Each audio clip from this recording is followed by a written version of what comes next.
Have you ever time traveled? Well, get ready and buckle up because we're going to go all the way back to the year 1996 and take a look at the very first Line 6 amp today right here on GearGasms.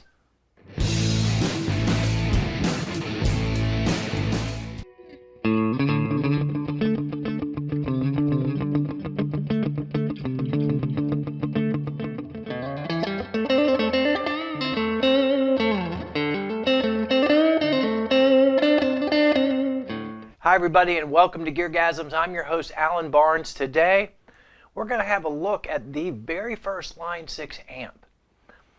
Now the original Line 6 amp was the AxSys212 and it came out in 1996. I bought mine in '99 I think, and at the time it was a little over $1,000, which was still cheaper than one really good amp. Was it too good to be true? Was that amp ahead of its time? I think the answer to both of those questions is yes and no.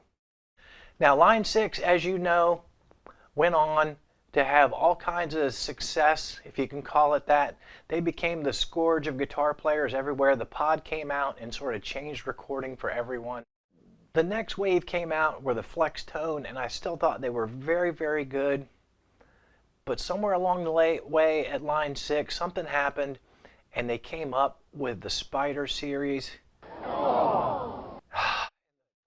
So today what we're going to do is we're going to go through some of the presets, just sort of a highlight of the main flavors that were available in the AX2. But before we do that, the data. The Line 6 AX2, here it is in all its original glory.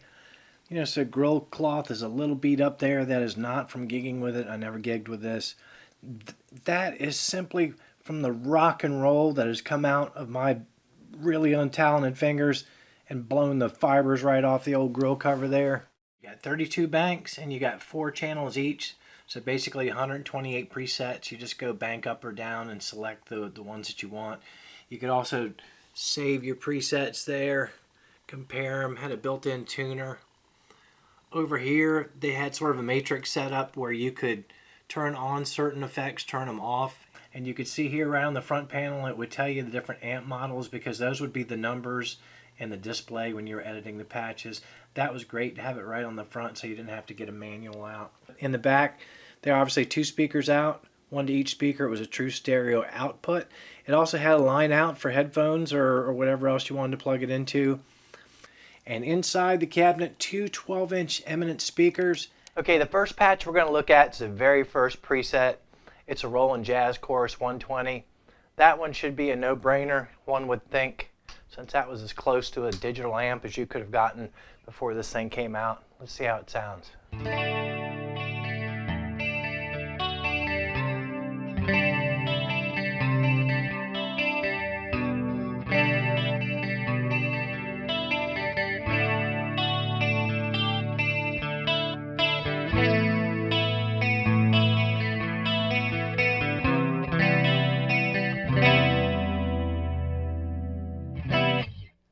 As you can see, that's pretty realistic. And it does change characteristics with the pickups. I'm on the middle position right now with the switch pulled out, and I use this guitar because it's probably like the most flexible guitar I have. Push it in.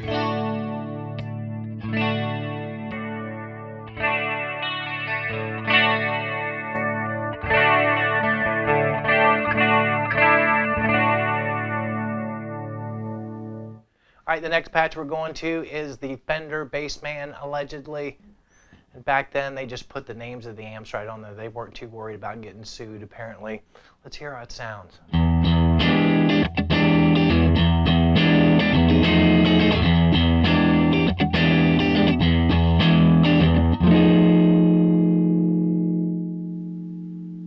you can clean it up with volume a little bit. Next one's the Matchless Chieftain. It's kind of a boutique Vox Class A sort of amp. I was surprised at how much I liked this one when I first got it.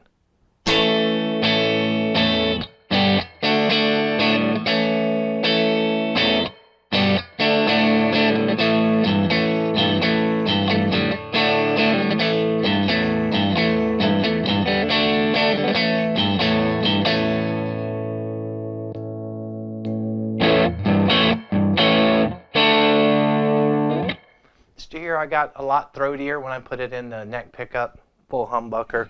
Definitely get a little more beef out of it. Next up, the Marshall JTM 45, also known as the Blues Breaker. We're starting to get into a little bit of my comfort zone here with a little bit of British sort of sound.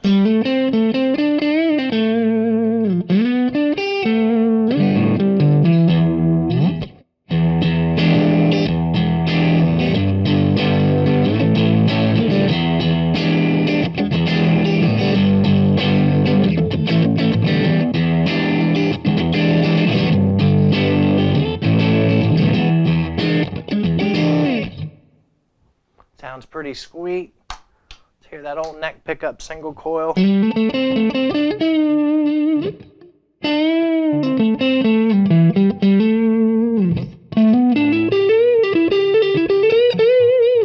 Staying with the Marshalls, we're in the JCM 800 now. This patch in particular is called Wide. It gives it a wide stereo spread. Very studio kind of thing. Studio-y kind of thing, if that's a term. But certainly a perennial rock favorite.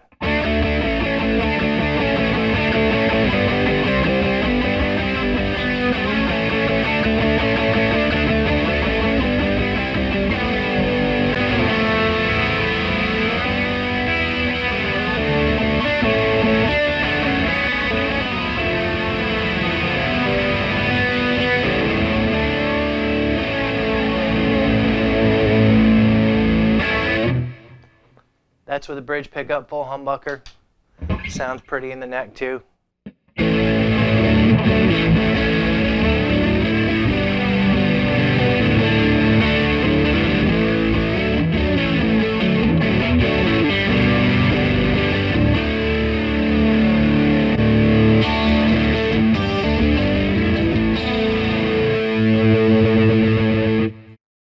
Now, a couple years after it came out, they came out with a firmware upgrade, and they sort of changed the amp to what we now know as the AX2, and a lot of people think that's the original amp. But back then, getting a firmware update to your amp was way different. Now, if you need a firmware update to an amp, you just plug it into your PC with USB, you flash the firmware, you're good to go. But back in the year of our Lord, 1996, 99, whenever the firmware thing came out, they shipped you an EEPROM, and you had to open up your amp, take the old chip out, put the new chip in, and they also gave you a new overlay for the front of the amp, and I did put that on. So when we look at the footage of it, of course, it's going to say AX2, but it was really an AxSys212. Next up, my favorite patch on the whole amp, it's the Mesa Boogie dual rectifier, really high gain lead mode. It was what made me want to buy an actual Mesa amp. I just love this patch. I use it a lot in my videos. A lot of people don't know it.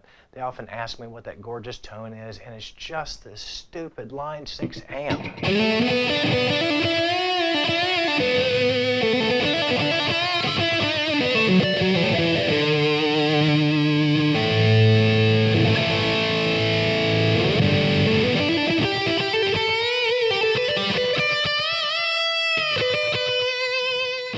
Let's hear how it sounds on the neck pickup.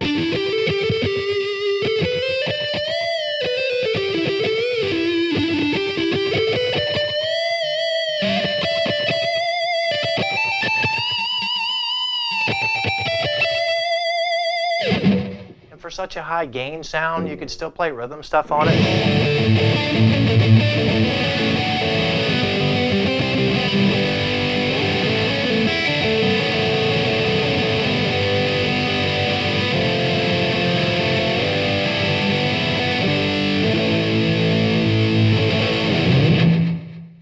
All right, now we're getting into the section of patches that were just sort of odd effects combinations. Of course, like we said earlier, one of the advantages of getting this amp when you didn't have a whole lot of other gear was not only did you get a slew of some really great amp tones, but you got a whole bunch of different effects. This particular patch was called Fender Surf. I'm presuming that it's based on probably a deluxe reverb or a twin, but obviously it's got gobs of reverb and just a hint of slapback delay.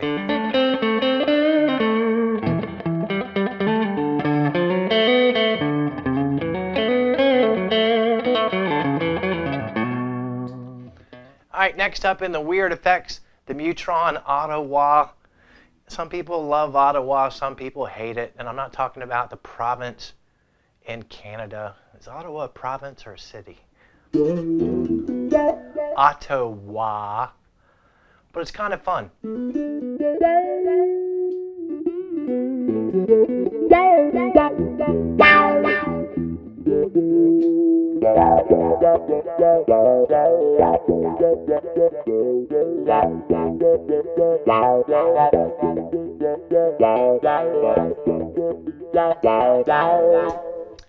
This next patch, it's fun for days. It's a dual rectifier with a flanger on it.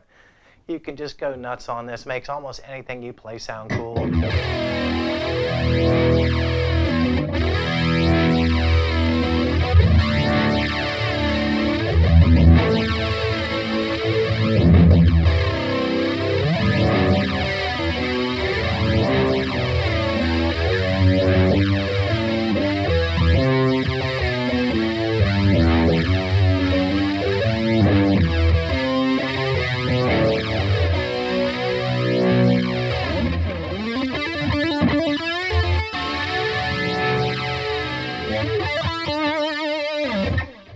Great fun. I love that patch.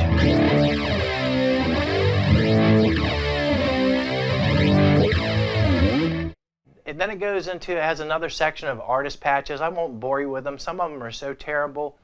But ironically, they kind of got the brown sound down. That's what this patch is in particular. And it's kind of funny that they were able to do that successfully in the year of our Lord, 1996. And here we are all these years later, and people still just can't seem to model what the brown sound sounds like, but they got it pretty close. I'll let you have a listen.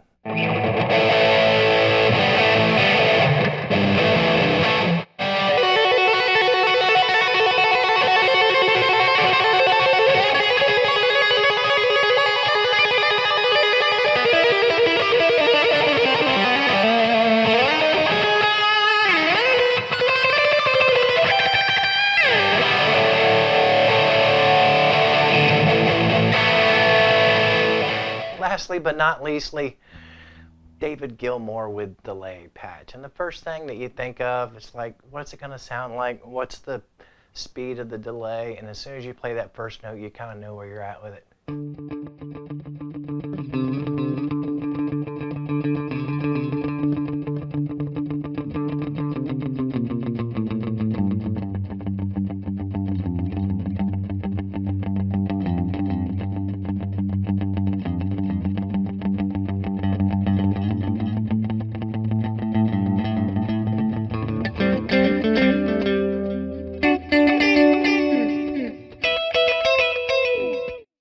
So really, the answer to the question, was it ahead of its time?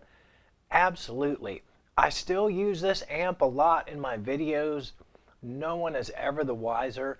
I don't go out of my way to say, hey, this is a Line6 AX2, because people would lose their flipping minds. Their brains would shut down. Their hearts would close off. Their ears would tell them that the tone sucks just because it's Line6. But it's actually pretty good. Well, now that we've listened to some of the highlights of the amp, what are your thoughts? Have they come a long way since then? Would you find these tones usable at all? Let me know in the comments down below. I'm really interested to see what you think. I'm also interested in hearing your Line6 stories. Did you have this amp?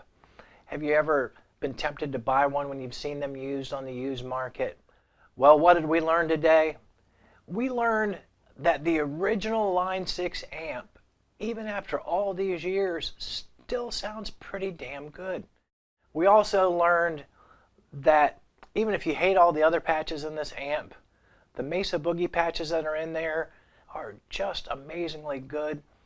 Obviously not as flexible as the real thing, but if you're looking for a specific sort of snapshot of that sound, maybe even a cliched version of that sound, it still sounds really, really good. As always, I thank you for your time. Don't forget to hit the like and subscribe button. If you tell some friends of yours about this channel, I would super appreciate it, because that's the best way to get the word out. Whatever you do in the next 7 days, don't let your neighbors see you doing it, because they're going to call the police. But just make sure you stay healthy and out of jail so that you can keep coming back here week after week for more GearGasms.